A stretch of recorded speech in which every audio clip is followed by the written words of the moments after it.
अगर आप एक मेडिकल स्टोर के बिजनेस में हैं, that means you are in a very very serious and very competitive business. आपके बिजनेस में बहुत ज़्यादा कंपटीशन है और आपको बहुत ज़्यादा सीरियस और फोकस्ड होकर के रहने की आवश्यकता है, अदरवाइज ये कंपटीशन आपको खा जाएगा। आपका कॉम्पिटिटर जब भी आपको सुबह दुआ सलाम करे तो उसको आप आशीर्वाद में खुश रहिए, ना बोल करके आप बोलिए जियो लेकिन नीचे रहो।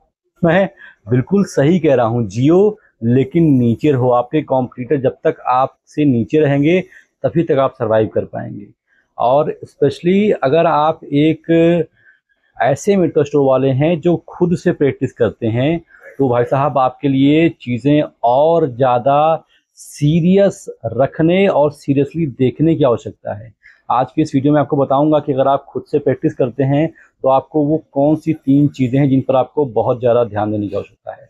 सबसे पहली और सबसे इम्पॉर्टेंट चीज़ जो कि सबसे ज़्यादा गलती होती है उन लोगों से जो खुद प्रैक्टिस करते हैं, वो बहुत ज़्यादा डेस्परेट से होते हैं। मतलब अगर उनके पास कोई पेशेंट आता है तो वो पूरी कोशिश करते हैं कि उनको लपक लें और उनको काट करके खा जाएं। मतलब पेशेंट को एक प्रकार से मुर्गा समझा जाता है। समझते हैं कि अभी मेरे पास आ गया है तो इसका कम से कम 1000-1200 रुपये का बिल बना दो ताकि कोई और कस्टमर मेरे पास आए ना आए, कोई टेंशन ना रह जाए। भाई साहब आपको ऐसा बिल्कुल नहीं करना है। कभी भी आपको डेस्परेट नहीं होना है। आपके लिए पहली प्राथमिकता उस कस्टमर की जान है, उसकी सेहत है। अगर आपको लगे कि ये जो केस है ये आप हैंडल कर सकते हैं तभी आप उसमें हाथ डालें, अदरवाइज आप उसमें हाथ ना डालें। मैंने बहुत से किस्से ऐसे सुने हैं जिनमें ऐसे लोगों की वजह से, जो लोग खुद प्रैक्टिस करते हैं उनके वजह से लोगों की जान चली गई है। बहुत सीरियस कंडीशंस होते हैं, किसी को हार्ट अटैक आ रहा है, आप उसका सांस फूल रहा है, पसीने आ रहे हैं और आप उसको यहाँ पर बैठा के डेरिफालिन दे रहे हो, साबुटामाल दे रहे हो, उसको ग्लूकोज चढ़ा रहे हो, उसको गलत ट्रीटमेंट दे रहे हो और ऐसे में बदलता है कि उसको पेशेंट की जान चली जाती है। कई बार ऐसे होते हैं कि आपके डेस्परेट होने के चक्कर में मरीज मर जाता है। आप एक बात कान खोल के समझ लो कि आप शायद उस व्यक्ति के लिए डॉक्टर होगे, लेकिन असल में आप एक झोला छाप हो। अगर आपने बी फार्मा डी फार्मा भी किया है तो आपको परमिशन नहीं है प्रैक्टिस करने की। आपको सिर्फ और सिर्फ फर्स्ट एड ट्रीटमेंट की परमिशन है, वो भी किसी डॉक्टर के गाइडेंस में। आप खुद से प्रैक्टिस नहीं कर सकते हो, लेकिन फिर भी हमारे भारत में बहुत सारे डी फार्मा बी फार्मा लोग खुद से प्रैक्टिस करते हैं। करिए, कोई बात नहीं, लेकिन डेस्परेट नहीं होना। लगे कि आपसे हो पाएगा तभी करिए, अदरवाइज आप उसको किसी बड़े डॉक्टर के पास रेफर कर दिए, ज़्यादा अच्छा रहेगा। आप अनावश्यक रूप से उस पेशेंट को बचाने की कोशिश ना करें, क्योंकि सारी चीज़ें ऊपर वाला भी देखता है। आपको हर एक चीज़ का हिसाब यहीं पर दे करके जाना है, तो डेस्परेट होने की बिल्कुल भी आवश्यकता नहीं है। दूसरी और बहुत महत्वपूर्ण सीख है भाई, अगर आपके पास कोई पेशेंट कोई समस्या लेकर के आता है तो आपको बहुत ज़्यादा मुनाफा कमाने की नहीं सोचना है। आपको कोशिश करना है कि आपके पास जो पेशेंट आया है वो ठीक हो जाए। आपको काम करना है कस्टमर के रिटेंशन पर। मैंने कई सारे वीडियो में कस्टमर रिटेंशन पर बात किया है। कस्टमर आपके पास आता है तो दोबारा घूम करके वो आपके पास आता है या नहीं आता है, ये डिपेंड करता है कि आपका मेडिकल स्टोर चलेगा या नहीं चलेगा। आपके पास कोई कस्टमर पेट दर्द की दवा लेकर के आता है, आपके पास कोई कस्टमर पेट दर्द की समस्या लेकर के आता है, पेट जलने की समस्या लेकर के आता है, चक्कर की समस्या लेकर के आता है, तो पहली प्राथमिकता ये दीजिए कि उस कस्टमर को सिम्टोमेटिक ट्रीटमेंट मिल जाए। आप सिर्फ और सिर्फ सिम्टोमेटिक ट्रीटमेंट ही दे पाएंगे, इससे ऊपर की आपकी औकात नहीं है। मैं साफ शब्दों में कह रहा हूँ, क्योंकि हम लोग एक फार्मासिस्ट हैं।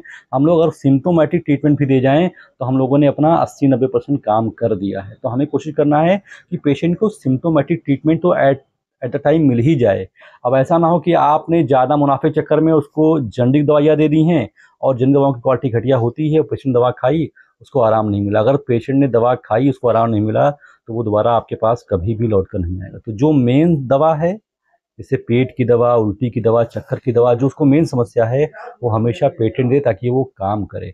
और तीसरी और बहुत इंपॉर्टेंट चीज़ मेरे भाई, अगर आपके पास कोई बच्चे वाले पेशेंट आते हैं, किसी का पेट खराब है, किसी को गर्मी में उल्टी हो रहा है, किसी को दस्त हो रहा है, डायरिया हो रहा है, फोड़े फुंसी निकले हैं, तो भाई साहब बच्चों के केस में कभी भी किसी बच्चे को जेनरिक दवाइयाँ ना दें, क्योंकि जेनरिक दवाइयों की क्वालिटी भगवान श्री राम के भरोसे ही होती है।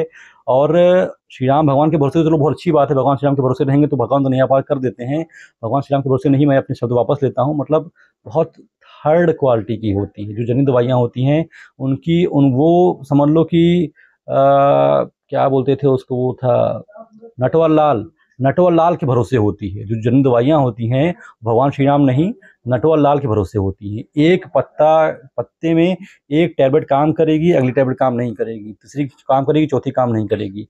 तो अगर ऐसी दवाइयाँ आपने किसी बच्चे को दी है तो बच्चे को स्वास्थ्य से आप खिलवाड़ कर रहे हैं। तो अगर कोई बच्चा है तो उसको हमेशा पेटेंट दवाइयाँ दें, उसको हमेशा अच्छी क्वालिटी की दवाइयाँ दें, जिससे बच्चे को तुरंत ही आराम मिल जाए, क्योंकि छोटे बच्चों में ईश्वर का स्वरूप होता है। अगर आपको ऐसा मौका मिला कुछ बच्चों को आप ठीक कर सकते हैं तो भाई साहब उसके साथ पैसे कमाने की कोशिश ना करें, उसको जेन्युइन इथिकल और पेटेंट दवाइयाँ ही दें, उसको जनरिक दवाइयाँ कभी ना। तो ये कुछ छोटी छोटी चीज़ें हैं जो अगर आप एक खुद से प्रैक्टिस करने वाले व्यक्ति हैं मेडिकल स्टोर पर, तो आपको बहुत ज़्यादा ध्यान रखने की आवश्यकता है।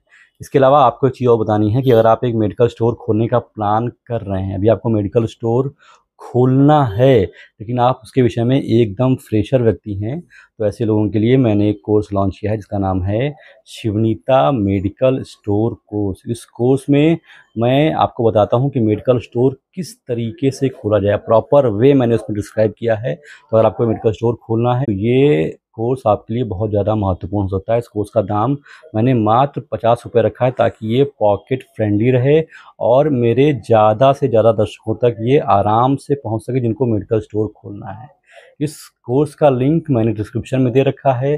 साथ ही साथ अगर आप चाहें तो प्ले स्टोर पर जाइए, वहाँ पर टाइप कीजिए शिवनीता, SHIVNITA, मेरा ये लोगो दिखेगा, इसको डाउनलोड कीजिए, लॉगिन कीजिए, परचेज़ कीजिए और सिंपल तरीके से एक सिंपल प्लेटफॉर्म पर आप सारी जानकारी आराम से पा जाएंगे। फिलहाल इस वीडियो में तो बस इतना ही। आशा करता हूँ कि वीडियो आपको अच्छी लगी हो।